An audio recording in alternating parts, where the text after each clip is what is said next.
ሰላም ናችሁ? ሰላም ብያለሁ ለውድ ጓደኞቼ ለውድ አሽከርካሪያን አንድ መልእክት አለኝ ለወንድሞቻችን የሚሆን ነገር እናም መንገድ ላይ ያየሁትና ራሴን በጣም እንድታዘበው ያደረገኝ ነገር አለ። ይሄ መልእክት ለሁሉም እንዳደርሱልኝ እፈልጋለሁ።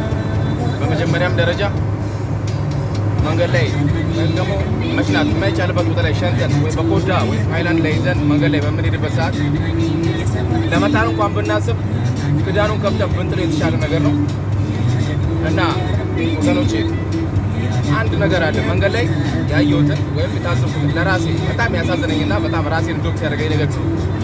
አድርገነዋል። ካደረግነው በኋላ ምንም ማድረግ ስለማንችል ቢያንስ ኮዳውን እንኳን ከፍተን ብንጥል መንገድ ላይ ያሉ ትንሽ ለምሳሌ ከአእምሮ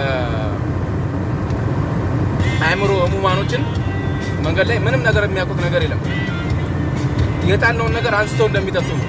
ውሃም ጣል፣ ሽንትም ጣል፣ ለስላሳም ጣል ከነኮዳው ስትሉ ቢያንስ ክዳኑ እንኳን ብንከፍተው ወይም ከፍተን ብንጥል የተሻለ ነገር ነው ብዬ አስባለሁ። ለሁሉም ሰው አጋሩልኝ እባካችሁ።